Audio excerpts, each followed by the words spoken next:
নমস্কার বন্ধুরা, চৈতালির হেসেলে আপনাদের সবাইকে অভিনন্দন।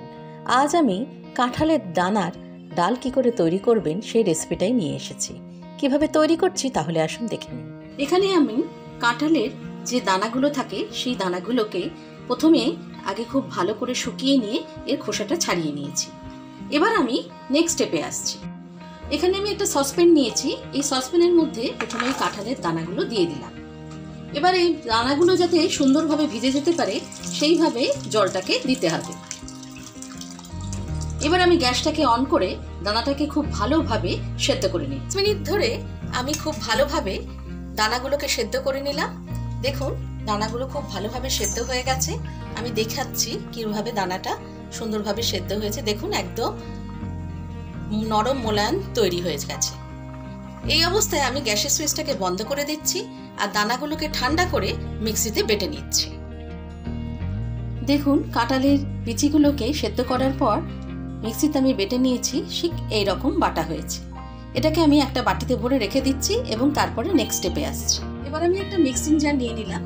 এর মধ্যে আমি দিচ্ছি 1 চামচ গোটা জিরে, 2টো কাঁচা লঙ্কা, 1 ইঞ্চি আদা, 2 চামচ জল দিয়ে দিলাম। এবার এই 3টে মশলাকে খুব ভালোভাবে বেটে নিচ্ছি। দেখুন জিরে, কাঁচা লঙ্কা আর আদাটা বাটা হয়ে গেছে। এরপরে আমি রান্নাটা শুরু করছি। এবার আমি গ্যাসটা অন করে দিয়েছি। এবার গ্যাসের মধ্যে দিয়ে দিচ্ছি 1 লিটার উষ্ণ গরম জল। এবার যে কাঁঠালের দানাটা যেটা বেটে রাখা ছিল সেই কাঁঠালের দানাটা আমি এই জলের মধ্যে দিয়ে দিলাম। এবার জলের সঙ্গে খুব ভালোভাবে এই বাটাটা আমি মিশিয়ে নিচ্ছি। আঁচটা কিন্তু আমি একদম হাই ফ্লেমে রেখেছি। খুব ভালোভাবে ফুটতে শুরু করেছে। এই অবস্থায় আমি এর মধ্যে দিয়ে দিচ্ছি স্বাদ মতো নুন, হলুদ গুঁড়ো 1/2 চামচ, লঙ্কা গুঁড়ো 1/2 চামচ। এবার নুন, হলুদ আর লঙ্কাটাকে খুব ভালোভাবে ডালটার সঙ্গে মিশিয়ে নিচ্ছি। ডাল ছাড়াই ডাল তৈরি হচ্ছে, কিন্তু এই ডালের স্বাদ যে একদম অন্য ডালের থেকেও কম নয় সেটা রান্না না করলে বুঝতে পারবেন না। দেখুন নুন, হলুদ আর লঙ্কা গুঁড়োটা খুব ভালোভাবে মিশে গেছে। এই অবস্থায় যে বাটাটা আমি বেটে রেখেছিলাম, জিরে, কাঁচা লঙ্কা এবং আদাটা, সেই বাটাটা এর মধ্যে দিয়ে দিচ্ছি। এবার বাটাটাও খুব ভালোভাবে মিশিয়ে নিলাম। আঁচটাকে আমি আবার হাই ফ্লেমে করে দিচ্ছি। দিয়ে মিনিট 5 সমস্ত মশলা সমেত ডালটা খুব ভালোভাবে ফুটিয়ে নিচ্ছি। ডালটা খুব সুন্দরভাবে ফুটছে, মশলাটা খুব ভালোভাবে মিশে গেছে। এই অবস্থায় এর মধ্যে দিয়ে দিচ্ছি স্বাদ মতো মিষ্টি। আমি এখানে 1/2 চামচ মিষ্টি দিলাম। আপনারা যে যেমন মিষ্টি খান সেভাবে মিষ্টিটা দেবেন। এবার মিষ্টিটাও খুব ভালোভাবে ডালের সঙ্গে মিশিয়ে নিচ্ছি। মেশানো হয়ে গেল। এই অবস্থায় ডালটাকে মিডিয়াম ফ্লেমে রেখে আমি হতে দেব।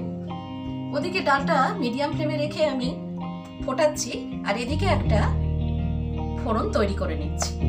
প্রথমে সর্ষের তেল দিলাম 1 চামচ, দিয়ে তেলটাকে খুব ভালো করে গরম করে নিলাম। এবার এর মধ্যে দিয়ে দিচ্ছি গোটা গরম মশলা। গরম মশলাটা দেখুন বেশ গরম হয়ে উঠেছে। এর মধ্যে দিয়ে দিলাম 3টে শুকনো লঙ্কা। 10-15 সেকেন্ড একটু ভালোভাবে নাড়িয়ে নিচ্ছি। যেই শুকনো লঙ্কাটার রংটা একটু চেঞ্জ হবে এই অবস্থায় এর মধ্যে দিয়ে দেব 1 চামচ গোটা জিরে। এবার জিরেটাকেও খুব ভালোভাবে ভেজে নিচ্ছি। অবস্থায় এর মধ্যে দিয়ে দিচ্ছি 1/2 পিঞ্চ হিং। এবার হিংটাকেও গরম করে নিলাম। গ্যাসের সুইচটাকে বন্ধ করে দিলাম। ফোড়নটা আমার রেডি হয়ে গেছে। এরপরে নেক্সট স্টেপে আসছি।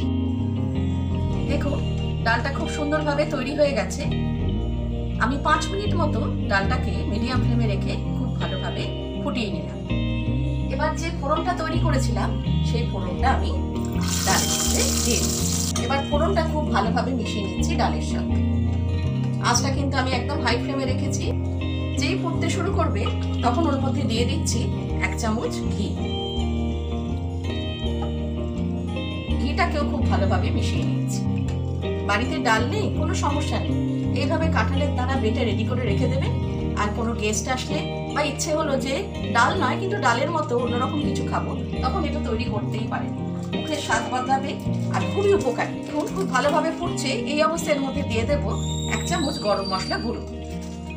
এবার গরম মশলা গুঁড়োটাকেও খুব ভালোভাবে মিশিয়ে নিচ্ছি।